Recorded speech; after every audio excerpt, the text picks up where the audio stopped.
Hello class, नमस्ते, good evening. Vibrant academy e learning platform पर आप सभी का स्वागत है। ऑनलाइन क्लासेस की सीरीज में आज अपन डिस्कस करेंगे संडे पेपर 009 का सॉल्यूशन देखेंगे। इसमें ओनली मैथ्स का सॉल्यूशन करेंगे इसमें, ठीक है। जिन भी क्वेश्चंस में आपको डाउट हो उनको देखना दोबारा, ठीक है। चलिए स्टार्ट करते हैं अपन। फर्स्ट क्वेश्चन स्क्रीन पे दिख रहा है, चलिए स्टार्ट करें।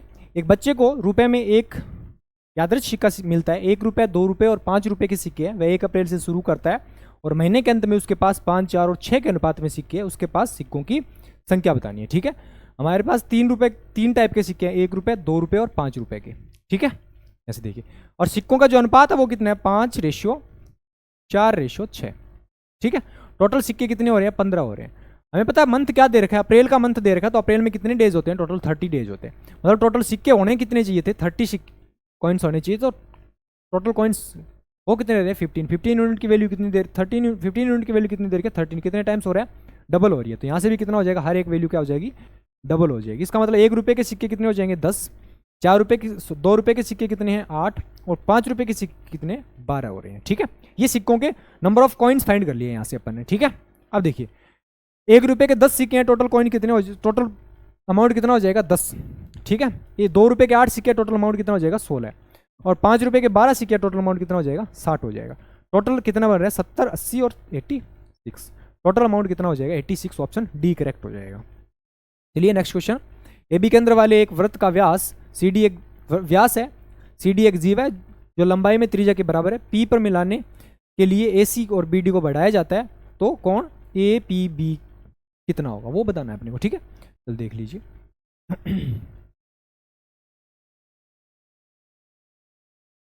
ये कोड हो जाएगी, ठीक है। इसको आगे बढ़ाया गया, इसको भी आगे बढ़ाया गया। पॉइंट P पे मिल रहे हैं। AB क्या हो गया, डायमीटर हो गया, ठीक है। ये क्या है, सेंटर है इसका। CD क्या हो जाएगा, कोड हो जाएगा, ठीक है।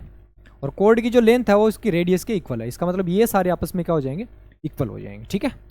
ये बीच में क्या बन रहा है, इक्विलेटरल ट्रायंगल बन रहा है। इसका मतलब ये एंगल 60 है, ये भी इसका 60 है और ये भी कितना हो जाएगा, 60 ही हो जाएगा, ठीक है। अब ये इसका मिड, ये देखिए 1:1, ये कितना हो रहा है, 1। तो ये मिड पॉइंट हो जाएगा ना यहाँ से, ठीक है। मिड पॉइंट ले सकते हैं, ये भी मिड पॉइंट होगा तो ये भी 1:1। इसका मतलब ये भी 1:1 सारे 1:1 आ रहे हैं तो ये 60 हो जाएगा। ये भी कितना हो जाएगा, 60 हो जाएगा। ये भी 60 हो जाएगा और ये भी 60 हो जाएगा। इसका मतलब ये भी 60 है यहाँ से। इसका मतलब ये भी क्या बन जाएगा, यहाँ 60 ही बन जाएगा, ठीक है। तो यही पूछा है अपने को, एंगल APB की वैल्यू क्या होगी। APB की वैल्यू क्या हो जाएगी, एंगल 60 डिग्री हो जाएगी, ठीक है। चलिए next question. x = a sin t, y = b tan t। और मैं पूछा a² - x² - b² की वैल्यू फाइंड करनी है अपने को, ठीक है। तो पहले इनको थोड़ा सिंप्लीफाई कर लीजिए। इसको मैं क्या लिख सकता हूँ, a/x का होल स्क्वायर माइनस b/y का होल स्क्वायर, ठीक है। ये हमें फाइंड करना है। अब इस जो इक्वेशन, 2 इक्वेशंस आपको दे रखी है, इनको पहले a/x या b/y की फॉर्म में क्या करना है, इसको लेके आना है। तो कैसे लेके आएंगे इसको, इसके डिवाइड में, इसको इसके डिवाइड में सेंड कर रहा हूँ, इसको 1 के डिवाइड में सेंड कर रहा हूँ। तो यहाँ से a/x की वैल्यू कितनी आ जाएगी, डायरेक्ट अपने पास 1/sin t आ जाएगी। a/x इक्वल टू कितना हो जाएगा, sin 1/sin t को क्या लिख सकते हैं, कोसेक t लिख सकते हैं। यहाँ से 1 की वैल्यू निकाल ली। दूसरी कैसे आएगी, b/y की वैल्यू कितनी हो जाएगी, b/y इक्वल टू क्या लिख सकते हैं, 1/10 t। और 1/10 t को क्या लिख सकते हैं, cot t लिख सकते हैं, ठीक है। यहां से cot t आ जाएगी। ये वैल्यू यहां पुट कर दीजिए। a/x means cosec square theta, cosec square theta, cosec square T, sorry theta नहीं, कोसेक स्क्वायर टी माइनस ये कितना हो जाएगा, coat square T. Cosec square theta minus cot square theta क्या होता है, 1 होता है। तो आंसर क्या हो जाएगा इसका, ऑप्शन सी हो जाएगा डायरेक्ट, ठीक है। नेक्स्ट क्वेश्चन दे रखा है 360 के भाजकों की संख्या क्या होगी। भाजकों की संख्या बतानी है अपने को। भाजकों की संख्या क्या होगी 360 के, तो 360 के फैक्टर कर लीजिए। 360 के फैक्टर क्या होंगे, 9 × 4 × 2 × 5, ठीक है। 9 × 4 36 और 10 के कितना हो जाएगा, 2 × 5। इसको क्या लिख सकते हैं, 3 × 2 लिख सकते हैं।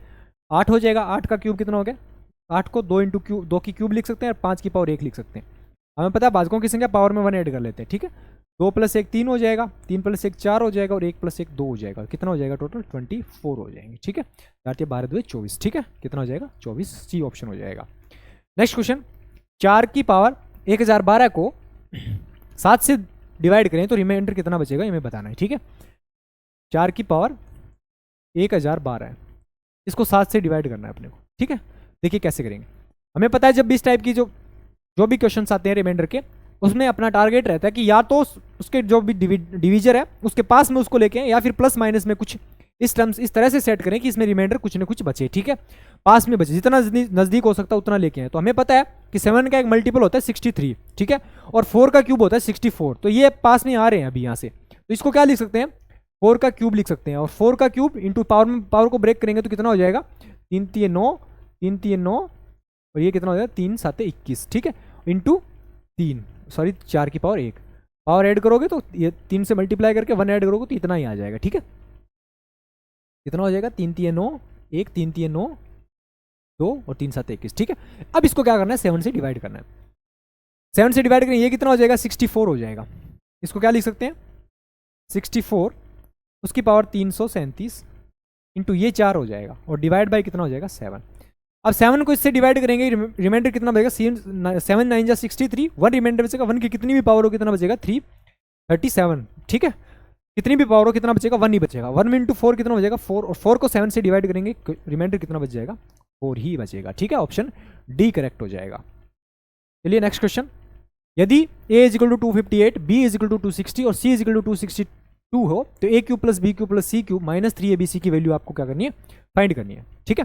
देखिए यहाँ से हमें पता है कि a cube plus b cube plus c cube minus 3abc equal to क्या होगा formula 1/2 a plus b plus c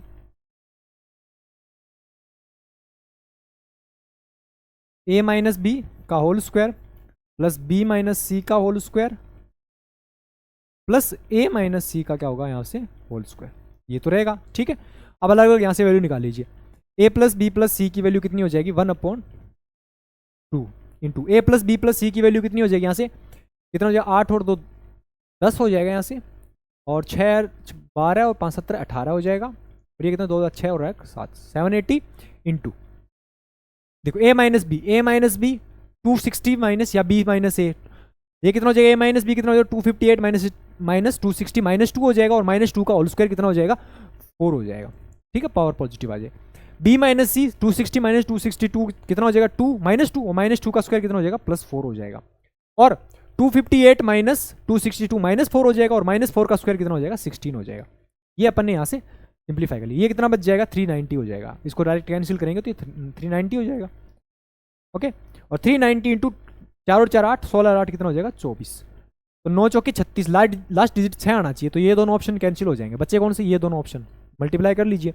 0 24 निम्न 216 21 और 24 3 72 72 और 21 कितना हो जाएगा 93 हो जाएगा। तो 9360 कौन सा ऑप्शन ए करेक्ट हो जाएगा, ठीक है।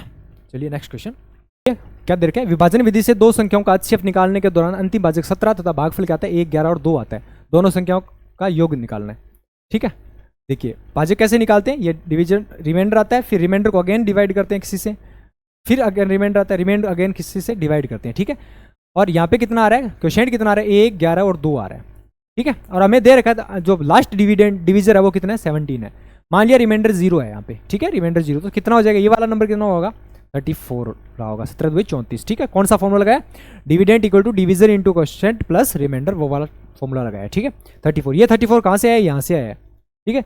34 प्लस 11 कितना हो जाएगा 4 7 और 374, 374 प्लस 17 कितना हो जाएगा 391, यहाँ क्या रहा होगा 391 रहा होगा। ये 391 कहाँ से आया, यहाँ से आया। 391 इंटू 1 कितना होगा 391, और 391 में कितना ऐड कर देंगे 34 ऐड कर देंगे, यहाँ से कितना आएगा 5 2 और 4 425 आया, ठीक है। तो ये कितना होगा 425, यहाँ पे 425 आया होगा। अब देखिए पहला दोनों संख्याओं का योग पूछा है, तो ये वाला फर्स्ट नंबर है, दूसरे वाला कौन सा होगा 425, दोनों का सम कितना हो जाएगा 5 और 1 6 9 और 2 11 1 और 4 3 7 8 816 है, कौन सा ऑप्शन सी हो जाएगा, ठीक है। चलिए नेक्स्ट क्वेश्चन आपको दे रखा है क्वेश्चन स्क्रीन पे। देखिए 1 into 1 into 4 plus 1/4 into 7 plus 1/7 into 10 और कहाँ तक चल रहा है 1/16 इंटू 19 तक चला है। इस टाइप का जब भी क्वेश्चन आए तो क्या करते हैं, इसमें जो भी कॉमन डिफरेंस आ रहा है उसको मल्टीप्लाई करते हैं ऊपर और नीचे, ठीक है। तो क्या करेंगे, कितने का गैप आ रहा है, 3 का गैप आ रहा है हर एक टर्म में, तो ऊपर नीचे 3 से मल्टीप्लाई कर देते हैं। एक टर्म को सोल्व करते हैं, यहाँ क्या है 1/1 इंटू 4 दे रखा है, ठीक है। इसको सिंप्लीफाई करेंगे, अंदर 3 से मल्टीप्लाई कर दीजिए, अब 1/3।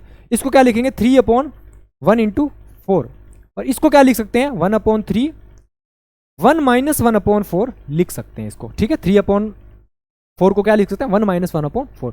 तो हर एक टर्म को इसी फॉर्म में अपन क्या करेंगे, ब्रेक करेंगे। तो उस कंडीशन में क्या अपने पास नई जो सीरीज है वो क्या फाइंड होगी 1/3 कॉमन ले लेंगे, 1 minus 1/4 plus 1/4 minus 1/7 plus dash dash dash plus 1/16 minus 1/19, ये टर्म बचेगी, ठीक है। यहाँ से देख लियो अंदर वाले जितनी भी टर्म्स है वो सबके सब कैंसिल होती जाएगी, बचेगी क्या 1/3 1 माइनस 1/19, ठीक है। तो यहाँ से कितना हो जाएगा 1/3 कितना हो जाएगा 18/19, ये रहेगी, कितना हो जाएगा 6/19, ठीक है। 3 से कैंसिल हो जाएगा 6/19। तो ऑप्शन कौन सा हो गया, ऑप्शन बी करेक्ट हो जाएगा। ओके, चलिए नेक्स्ट क्वेश्चन। ABCD एक वर्ग है, EAB का एक मध्य बिंदु है, जैसे कि B = 17 सेंटीमीटर दे रखा है। त्रिभुज ABD का क्षेत्रफल कितना दे रखा है 84 सेंटीमीटर दे रखा है, वर्ग का क्षेत्रफल बताना है अपने को, ठीक है। तो ये आपको BD 17 दे रखी है, मान लिया ये x है, ठीक है, ये कितना है x है, तो ये टोटल कितनी हो जाएगी x + 17। तो इसका मतलब ये वाली साइड कितनी होगी x + 17 हो जाएगी टोटल। तो स्क्वायर की जो साइड है वो कितनी हो जाएगी x + 17 हो जाएगी, ठीक है। अब देखिए यहाँ से हमें एरिया दे रखा है, एरिया क्या होता है 1/2, बेस कितना है, इस ट्रायंगल का एरिया दे रखा है ADE का एरिया दे रखा है, कितना हो जाएगा बेस AE इंटू हाइट कितनी हो जाएगी AD हाइट हो जाएगी, ठीक है। और ये दे कितना रखा है 84 दे रखा है, इसको उधर सेंड कर दीजिए 1/2 को। और AE की वैल्यू कितनी है x है, AD की वैल्यू कितनी है x + 17, इसकी वैल्यू कितनी हो जाएगी 84 × 2 लिख सकते हैं इसको, ठीक है। अब इसके फैक्टर करने स्टार्ट कीजिए कि दोनों के बीच का डिफरेंस कितना रहना चाहिए 70 रहना चाहिए, ठीक है। तो 84 को कितने लिख सकते हैं 7 × 3 21, 21 × 4 कितना हो जाएगा 84 को 2 से मल्टीप्लाई कर दिया, ठीक है। अब देखिए क्या कुछ हो सकता है 7 × 21 4 × 12 नहीं आ रहा गैप, देखिए इसको क्या लिख सकते हैं 4 × 12 2 24, 24 माइनस 7 कितना हो जाएगा 17 बच रहा है, ठीक है। 7 × 24 ये वाला इसका फैक्टर हो सकता है, ठीक है। तो 7 × 24 का मतलब क्या हो गया कि दोनों का गैप देखो 17 का गैप आ रहा है ना दोनों के बीच, इसका मतलब x की वैल्यू क्या रही होगी फिर 7 रही होगी, ठीक है। इसका मतलब x की वैल्यू 7 है तो x + 17 की वैल्यू क्या रही होगी यहाँ से 24 रही होगी, ठीक है। ये वाली साइड निकाल ली अपने, स्क्वायर की जो साइड है वो कितनी है 24 सेंटीमीटर आ गई। अब हमें एरिया पूछे तो एरिया क्या होता है साइड स्क्वायर होता है, साइड स्क्वायर का मतलब 24 का स्क्वायर, और 24 का स्क्वायर कितना होता है 576 हो जाएगा। ऑप्शन कौन सा है, ऑप्शन डी करेक्ट हो जाएगा, ठीक है। तो डायरेक्ट मल्टीप्लाई नहीं करना है अपने को, क्वाड्रेटिक इक्वेशन बनेगी वो सॉल्व नहीं करनी है। एग्जाम में टाइम सेव करने के लिए क्या करोगे डायरेक्ट जो भी आपको प्रोडक्ट दे रखा है उसका फैक्टर कर लेना, ठीक है। चलिए नेक्स्ट क्वेश्चन। ए की आय बी की तुलना में 33.33% अधिक है, बी की आय ए की तुलना में 14.28% अधिक है, ज्ञात कीजिए सी की आय ए की तुलना में कितने % अधिक है। यहां से ए और बी की आय का रेशियो निकाल लीजिए, बी और सी के पहले सी की आय और बी की आय की तुलना में 33 से 1/3, 33 से 1/3, 33 से 1/3 या 33.33 की फ्रैक्शन कितनी होती है 1/3। इसका मतलब बी की आय यदि 3 है तो ए की आय एक ज्यादा होकर कितनी रही होगी 4 रही होगी, ठीक है। ये वाला फर्स्ट रिलेशन से अपन ने ए रेशियो फाइंड कर लिया। दूसरी क्या है बी की आय ए की तुलना में कितना है 14.28%, 14.28% की फ्रैक्शन कितनी होती है 1/7, ठीक है। ये 1/7, इसका मतलब यदि बी की वैल्यू ए की तुलना में बी की आय ए की तुलना में कितनी है 1/7 अधिक है। इसका मतलब क्या हो गया कि बी और ए के बीच में रिलेशन निकालेंगे तो क्या रहा होगा 1/7। इसका मतलब ए की आय यदि 7 है तो बी की आय कितनी रही होगी उस कंडीशन में 8 रही होगी, ये रिलेशन रहा है। अब दोनों हमें ए और सी के बीच में रिलेशन निकालना है तो इसका मतलब बी को कैंसिल करना होगा। बी कब कैंसिल होगा, बी कब कैंसिल करेंगे अपन जब दोनों को आपस में क्या कर दें डिवाइड कर दें, डिवाइड करेंगे तो बी से बी कैंसिल हो जाएगा। ए से सी का रेशियो कितना हो जाएगा 7/8 इंटू 8/7। अच्छा ऊपर वाले को नीचे वाले से डिवाइड कर दीजिए तो क्या हो जाएगा यहाँ से A/C, इसका कितना हो जाएगा 3/4, ऊपर वाली फ्रैक्शन कितनी हो जाएगी 7/8 रही होगी, ठीक है। यहाँ से कितना बन जाएगा A से C का 21/32, ठीक है। ए से सी, तो सी की आई ए की तुलना में कितने परसेंट अधिक है? सी की आई कितनी अधिक है? कितनी अधिक है? 11 कितने पर? 21 पर इंटू 100, ये रेशियो आ जाएगा। ठीक है, तो 21 पंजे 105, ये हो जाएगा 5, रिमाइंडर 5 बचा, 50 21 2 42, तो 52 पॉइंट समथिंग आएगा। 52 पॉइंट समथिंग कौन सा? ऑप्शन बी ही है। ठीक है, 52.38 इसका करेक्ट आंसर हो जाएगा, ऑप्शन बी करेक्ट हो जाएगा। ठीक है, चलिए नेक्स्ट क्वेश्चन। किसी संख्या को 7 से विभाजित किया जाता है तो 3 शेषफल बचता है। यदि परिणामी भागफल को 11 से विभाजित किया जाता है तो 6 शेषफल बचता है। यदि उसी संख्या को 11 से विभाजित किया जाए तो m शेषफल बचता है। परिणामी भागफल को जब 7 से विभाजित किया जाता है तो n शेषफल बचता है। m और n की वैल्यू अपने को बतानी है। ठीक है, चलिए स्टार्ट करते हैं। कैसे होता है? किसी संख्या को जब 7 से डिवाइड करते हैं, 7 से डिवाइड करते हैं तो रिमाइंडर कितना बचता है? 3 शेषफल बचता है। और जब उसी संख्या को किससे डिवाइड करते हैं? 11 से डिवाइड करते हैं तो रिमाइंडर कितना बचता है? 6 रिमाइंडर बचता है। तो मान लिया क्वोशिएंट 0 आ रहा है, तो 11 इंटू 0 प्लस क्या होता है? Division into quotient, sorry division into quotient plus remainder, तो कितना आ जाएगा? यहाँ से 6 आ जाएगी। ठीक है, फिर यहाँ से क्या बचेगा? क्वोशिएंट, ये वाला क्वोशिएंट डिवीजन होगा, division into quotient plus remainder, 7 6 42, 42 और 3 कितना हो गया? 45। मतलब वो जो एक्चुअल नंबर है वो कितना रहा होगा? 45 रहा होगा। ठीक है, ये अपन ने यहाँ से एक्चुअल जो वैल्यू है उसकी, जो नंबर है उसकी वैल्यू फाइंड कर ली यहाँ से। ठीक है, अब 45 रहा होगा। 45 में हमें क्या करना है कि उसी संख्या को 11 से डिवाइड करते हैं। ठीक है, तो 45 को 11 से डिवाइड करेंगे तो कितनी बार जाएगा? 11 4 44, 44 बार पूरा जाएगा। रिमाइंडर कितना बचेगा? 1। वो शेषफल कितना बचता है? m शेषफल बचता है। तो इसका मतलब m की वैल्यू 1 होनी चाहिए। m की वैल्यू 1 कौन से में? m और n की पूछिए, इसमें नहीं है, इसमें भी नहीं है, इसमें नहीं है। ऑप्शन क्या है? ए करेक्ट हो जाएगा। ठीक है, अब पूछा क्या? 4 बार पूरा पूरा गया, रिमाइंडर 1 बचा है, रिमाइंडर 1 बचा है। अब क्या है कि परिणामी भागफल को, भागफल कितना है? क्वोशिएंट 4 है, 4 को 7 से डिवाइड करेंगे तो कितना बचेगा? 7 ही बचेगा। उस कंडीशन में रिमाइंडर कितना रहेगा? 4 ही रहेगा। तो m से n का वैल्यू है वो कितनी हो जाएगी? 4 और 1 हो जाएगी। ठीक है, तो ऑप्शन ए ही होगा उसमें। चलिए next question. 3 wine A B C की सांद्रता 10 20 30% है और उनका जो रेशियो है मिक्स किया गया, उसमें किस रेशियो में मिक्स किया गया? 2:3:x के रेशियो में मिक्स किया गया। और जो रिजल्टेंट मिक्सर है उसमें उसकी जो कंसंट्रेशन है वो कितनी है? 23% है। ठीक है, तो हमें बताना है कि x की वैल्यू क्या होगी। ठीक है, 3 वाइन के 3 टाइप दिए गए, ए बी और सी। तीनों का जो रेशियो है मिक्स किस रेशियो में कर रहे हैं? 2:3:x के रेशियो में कर रहे हैं। और तीनों की जो कंसंट्रेशन है वो कितनी है? 10%, 20% और ये कितना है? 30% है। ठीक है, और तीनों की मिला के कितनी है? 23% है। ठीक है, अब इसमें कौन सा मेथड यूज करेंगे? डेविएशन मेथड देखें तो ये 23 से कितना कम लेके आ रहा है? 2, और कितना कम लेके आ रहा है? 13 कम लेके आ रहा है। इसका मतलब -13 हो जाएगा साइड में। 2 इंटू -13% हो जाएगा, प्लस ये कितना कम लेके आ रहा है? 20 या 23, -3 कम लेके आ रहा है, तो मैं -3 लिख रहा हूं। -3% कम लेके आ रहा है, कितने पर? 3 पर। ठीक है, और प्लस ये कितना ज्यादा लेके आ रहा है? 7 ज्यादा लेके आ रहा है, कितने पर? x% पर, 7x। इक्वल टू क्या होना चाहिए? बैलेंस रहना चाहिए, 0 हो जाना चाहिए। ठीक है, डेविएशन इतना है। तो कितना हो गया? 13 2 26, माइनस के 26%,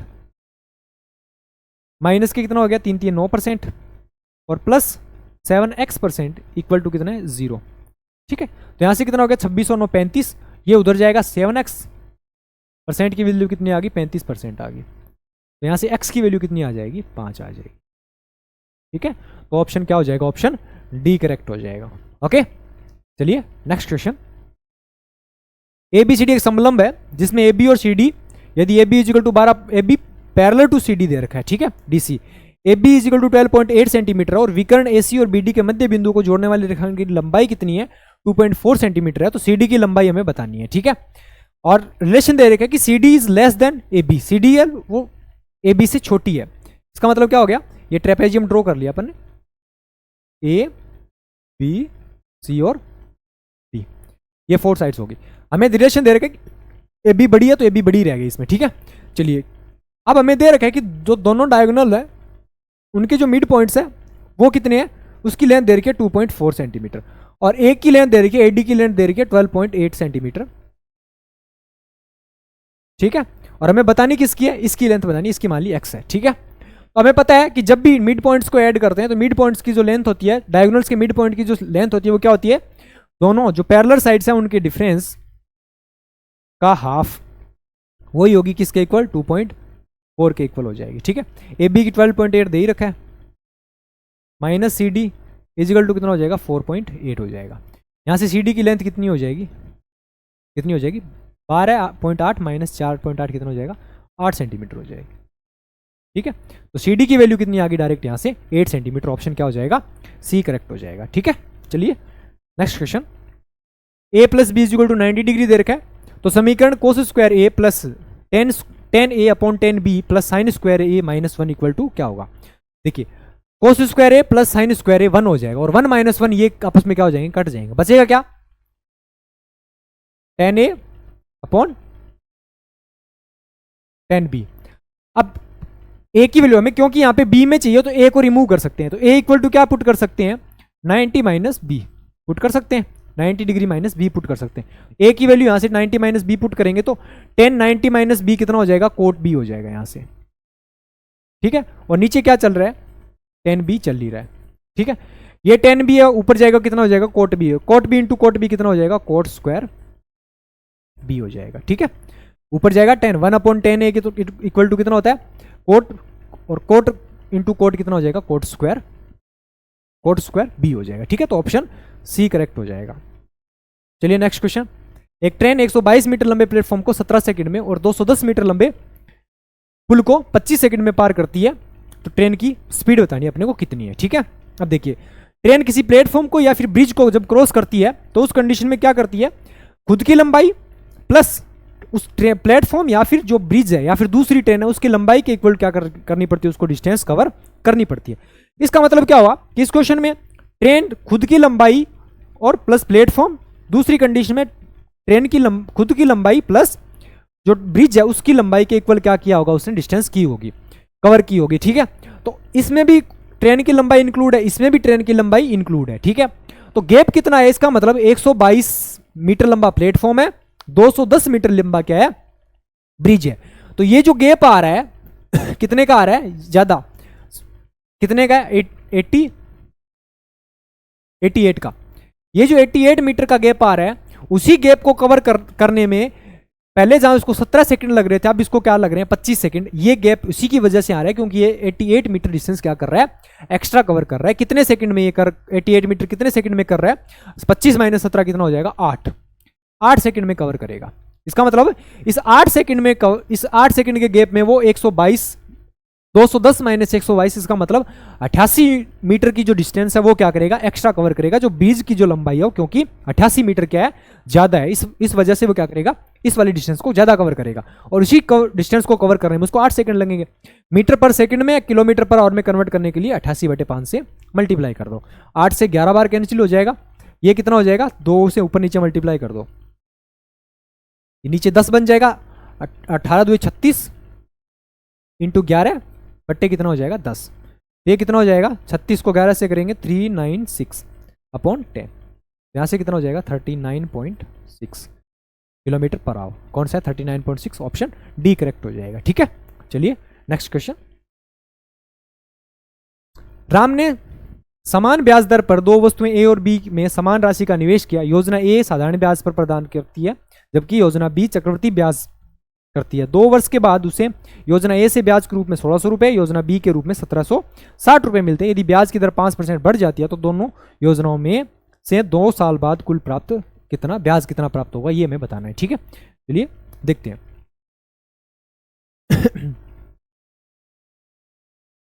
क्वेश्चन दे रखा है कि ए और बी 2 योजना पे लगाई है, अमाउंट सेम है, प्रिंसिपल सेम है, प्रिंसिपल को मान लिया पी।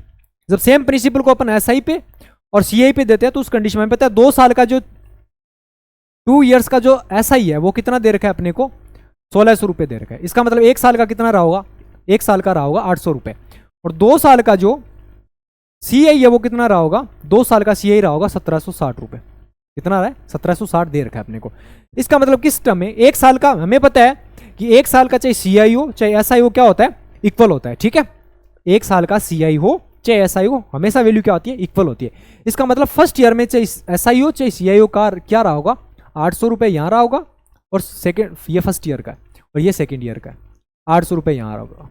2 साल का सीआई कितना बन रहा है, सॉरी एसआई कितना बन रहा है, 1600 रुपए बन रहा है। ठीक है, अब ये 1600 बन रहे हैं, ये 160 रुपए अधिक क्यों बन रहे हैं? क्योंकि ये इस पे इंटरेस्ट, हमें पता है सीआई क्या होता है, इंटरेस्ट पर इंटरेस्ट लगता है, तो ये इंटरेस्ट है, इस इंटरेस्ट पे कितना लगा होगा, 160 रुपए यहां से आए होंगे, ये इस पे इंटरेस्ट लगा होगा तभी 160 आए हैं। रेट कितनी होगी यहां से निकाल सकते हैं, 160 रुपए मिल रहे हैं कितने पर, 800 पर, और इंटू 100, 20 से 20 कितने हो जाएंगे, 20% रेट आ जाएगी।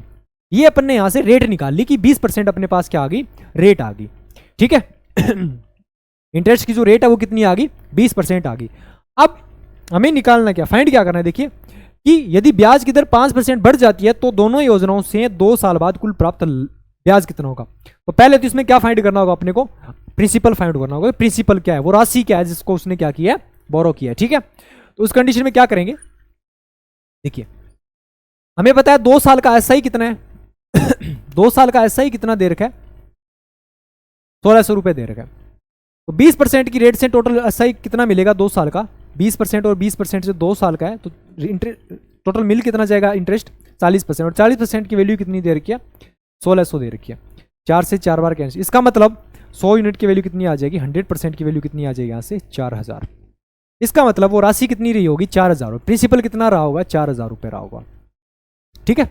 ये अपन ने यहां से क्या निकाल लिया, प्रिंसिपल निकाल लिया कि 4000। अब हमें पता है सेम अमाउंट यानी प्रिंसिपल पर हमें पूछा है कि 2 साल का एसआई और 2 साल के सीआई का सम पूछा है कि टोटल इंटरेस्ट कितना होगा, सॉरी एसआई और सीआई के सम, इंटरेस्ट का, सॉरी एसआई और सीआई का सम पूछा है हमें, ठीक है। तो देखिए 2 साल का रेट कितनी थी, 20% थी, उससे 5% अधिक में बात करें तो रेट कितनी हो जाएगी, 25% हो जाएगी। अब 25% की रेट से हमें पूछा है 2 साल के एसआई और 2 साल के सीआई का सम पूछा है।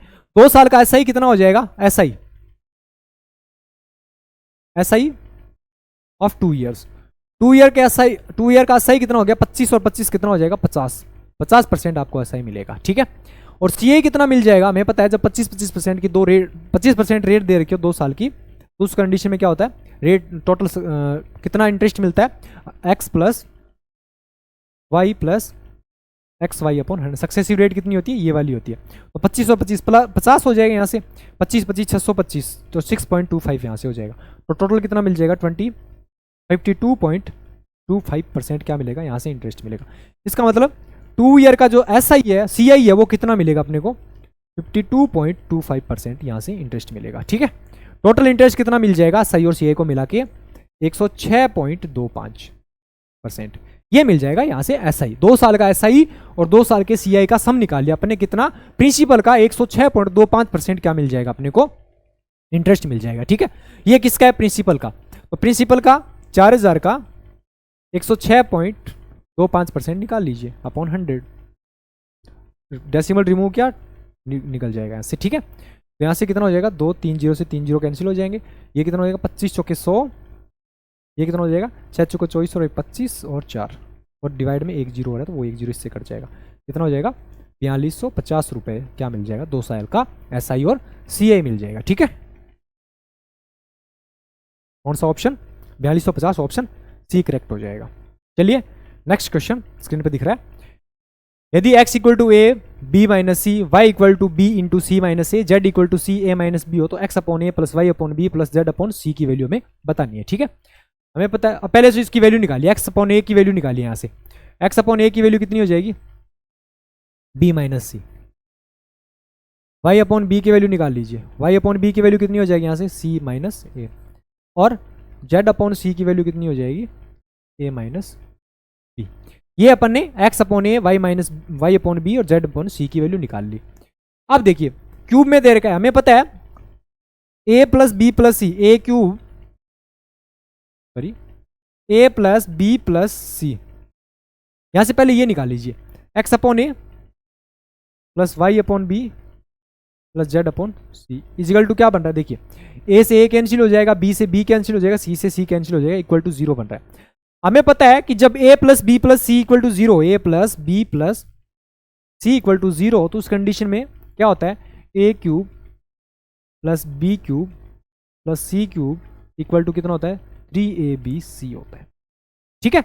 ये हमें पता है रिलेशन, ठीक है। तो इसका मतलब क्या हो गया कि x upon A plus Y upon B plus Z upon C equal to 0, इसका मतलब क्या हो गया कि यहां से इसकी जो वैल्यू हो क्या हो जाएगी 3 into X upon A into Y upon B into Z upon C, यही रही होगी। तो इसका मतलब कितना हो जाएगा यहाँ से 3xy Z upon A B C, ये रही होगी। ठीक है, तो ऑप्शन कौन सा हो जाएगा? ऑप्शन सी करेक्ट हो जाएगा। ठीक है, चलिए नेक्स्ट क्वेश्चन। एक टैंक को भरने के लिए दो पाइप लगातार चल रहे हैं। पहला पाइप 4 घंटे में, दूसरा पाइप 16 घंटे में टैंक को भरता है, लेकिन तीसरा पाइप निर्गत आउटलेट पाइप है जो ऑपरेटर ने ध्यान नहीं दिया, इससे टैंक को भरने में 4/5 घंटे की देरी हुई। वैसे में ज्ञात कीजिए जिसमें तीसरा पाइप भरे हुए टैंक को खाली कर देगा। ठीक है, जो थर्ड आउटलेट पाइप है उसको चलने में कितना, मतलब उसको वो पूरे भरे हुए टैंक को कितने टाइम में खाली कर देगा, वो हमें निकालना है। ठीक है, पहले मान लिया ए, बी और सी वाला आउटलेट पाइप है, नेगेटिव है इसकी एफिशिएंसी। ठीक है, यहां से देखिए ए 4 घंटे में कर रहा है, ए 4 घंटे में, बी कितने में? 16 घंटे में। हमें इनकी दो की पता है एक बार, तो टोटल मान लिया अपन ने 16 यूनिट पानी है। इसकी एफिशिएंसी कितनी आ गई? 4 हो जाएगी, इसकी एफिशिएंसी 1 हो जाएगी। ठीक है, ए और बी की जो पाइप ए और बी है उसकी एफिशिएंसी का रेशियो निकालिया, 4:1 आया अपने पास। ठीक है, अब देखिए दोनों टैंक यदि लगातार चलते हैं तो टोटल टाइम कितना लेते हैं? 16/5 लेंगे, नहीं लेंगे। यदि ए और बी द्वारा टैंक को भरने में लिया गया टाइम कितना है? Time of A plus B दोनों चलते हैं, टोटल टैंक की कैपेसिटी 16 है और दोनों की एफिशिएंसी 5 हो जाएगी। मतलब 16/5 टाइम में दोनों क्या करते हैं? टैंक को भर सकते हैं, लेकिन इतना टाइम नहीं ले रही है। इससे क्या ले रहे हैं वो? 16/5 से 4/5 और अधिक ले रहे हैं। इसका मतलब कितना हो गया? 16 और 4 20, 20/5 कितना हो जाएगा? 4। दोनों मिलके कितना ले रहे हैं? 4 घंटे। ठीक है, 4 घंटे में वो कितना पानी भरते हैं? 4 घंटे में दोनों मिलके, दोनों की एफिशिएंसी 4 + 1 5, कितनी हो जाएगी? 5। इसका मतलब कितना पानी फिल कर रहे हैं वो? 20, लेकिन फिल कर कितना रहे हैं वो? 16 ही रहे हैं। कैपेसिटी कितनी है? 16 है। इसका मतलब जो 4 यूनिट पानी कम फिल किया गया वो किसने खाली किया होगा? ए ने सी ने किया होगा। और सी ने कितने टाइम में किया है? ये तीनों एक साथ ही तो चले हैं 4 घंटे तक। ठीक है, 4 घंटे तक लगातार चले हैं। 4 यूनिट पानी क्या कर दिया इसने? 4 घंटे में खाली कर दिया। इसका मतलब इसकी एफिशिएंसी कितनी आ गई? 1 यूनिट आ गई। तो सी की एफिशिएंसी यहां से कितनी निकाली? 1 यूनिट निकाली। अब हमें पूछा है कि टैंक को, भरे हुए टैंक को सी कितने टाइम में क्या कर देगा? इसको खाली कर देगा। ठीक है, तो हमें पता है टाइम टेकन बाय सी। ठीक है, तो कितना टोटल टैंक की कैपेसिटी 16 है और एफिशिएंसी कितनी है? 1। तो कितने लग जाएंगे? 16 आवर लग जाएंगे। ठीक है, तो कौन सा हो जाएगा? ऑप्शन सी करेक्ट हो जाएगा। चलिए नेक्स्ट क्वेश्चन।